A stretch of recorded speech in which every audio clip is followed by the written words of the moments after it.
So there is another photographer here on YouTube, Matt Day, who has a philosophy and a directive to document your life. And I'll link to a video of his where he talks about how he approaches photography in a way that seamlessly integrates documenting your life with also being in the moment and experiencing life.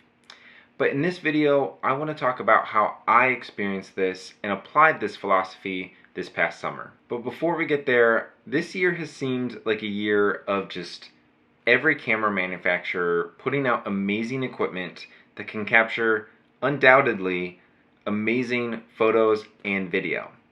But there's also cameras still out there from decades ago that I think are still up for the challenge of making amazing images.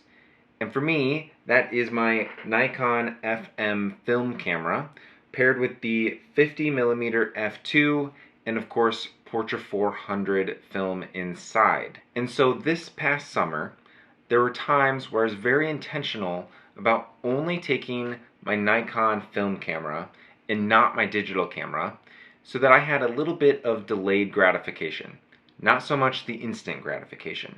Because I knew that if I took my digital camera, I would come home, I would immediately import those images, pick a couple of my favorites and edit them for Instagram or Twitter and move on. Yes, I would have had those images to come back and look at and re-experience what some of those memories were like. But by taking the film camera, that whole process is impossible. I don't process my own film.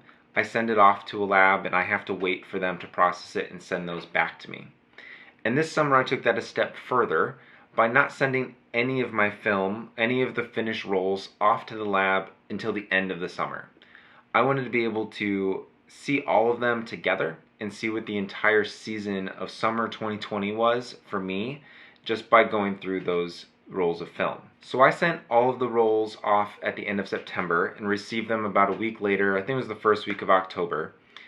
And that included photos that I took back in June.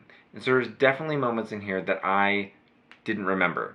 That as I saw them and I got those scans, I re-remembered those moments and where I was, who I was with, and was able to look back on that fondly. But what I didn't know at the time was that these images were going to be even more important to me.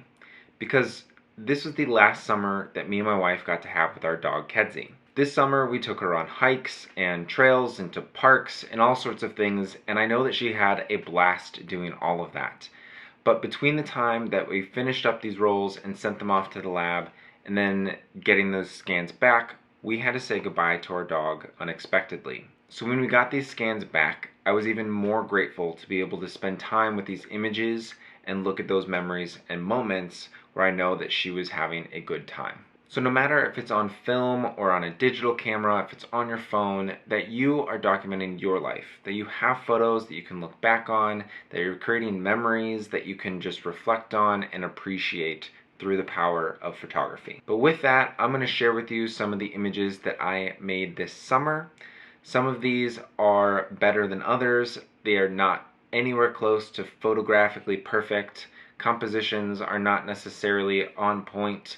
They are not necessarily designed for Instagram or Twitter, sharing on social media in those ways. But all of these images were made in the summer of 2020 and will allow me to look back and see what the season was collectively as kind of one long story. So let me know what you think of Matt Day's philosophy, document your life.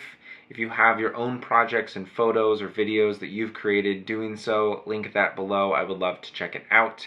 But here is my set of photos from the summer of 2020.